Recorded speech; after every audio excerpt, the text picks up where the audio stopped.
கல்யாண வீட்டில் செய்கிற சேமியா ஜவ்வரிசி பாயசம் ஸ்பெஷலாக இருக்கும் பாருங்கள். நம்மளும் அதை தான் இன்றைக்கி செஞ்சுருக்கோம். அழகாக வந்திருக்கு, டேஸ்ட்டாகவும் இருக்குது. இது எப்படி செய்யுதுன்னு பார்ப்போம் வாங்க.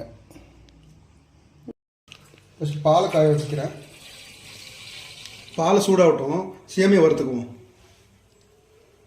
நெய்யில் முந்திரி திராட்சை வறுத்துக்குவோம். நெய் சூடாகிடுச்சு. முந்திரி வரப்பட்டுருச்சு. இப்போது பாதாம் திராட்சை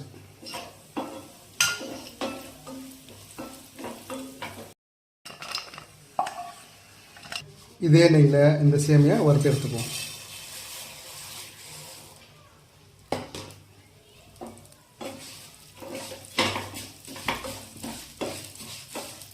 சேமியா வரப்பட்டுருச்சு. இப்போது ஒரு ஸ்டைனரில் ஃபில்டர் பண்ணிக்குவோம்.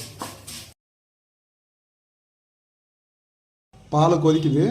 நம்ம 1/2 hour ஊற வச்சுருந்தோம் ஜவ்வரிசி. இப்போது இதில் சேர்த்துக்குவோம்.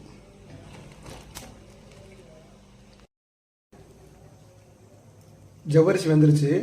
இப்போது சேமியா சேர்த்துக்குவோம்.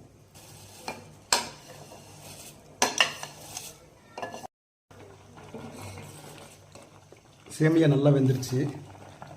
இப்போது சுகர் ஆட் பண்ணிக்கலாம்.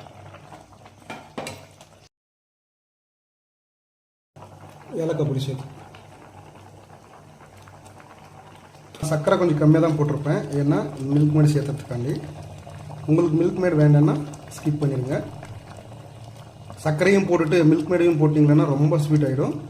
மில்க் மேடு சேர்க்குறதா இருந்தால் அதுக்கேற்ற மாதிரி சுகரை கம்மி பண்ணிக்கோங்க. சேமியா ஜவ்வரிசி பாயசம் ரெடிங்க. அவ்வளோதான். இப்போது முந்திரி திராட்சை சேர்த்துக்கோங்க. ஸ்டவ் ஆஃப் பண்ணிவிட்டு முந்திரி திராட்சை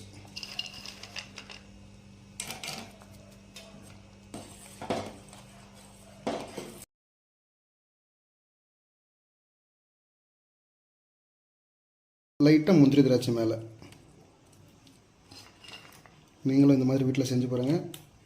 சூப்பராக வந்திருக்கு. டேஸ்ட்டும் நல்லாயிருக்கு.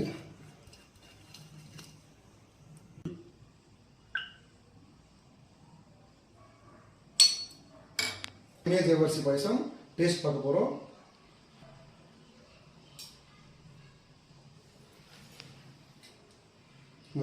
சூப்பராக வந்திருக்கு, நல்லா டேஸ்ட்டாகவும் இருக்குது. நீங்களும் இந்த மாதிரி வீட்டில் செஞ்சு பாருங்கள். செஞ்சு பார்த்துட்டு எப்படி வந்துச்சுன்னு கமெண்ட் பண்ணுங்கள்.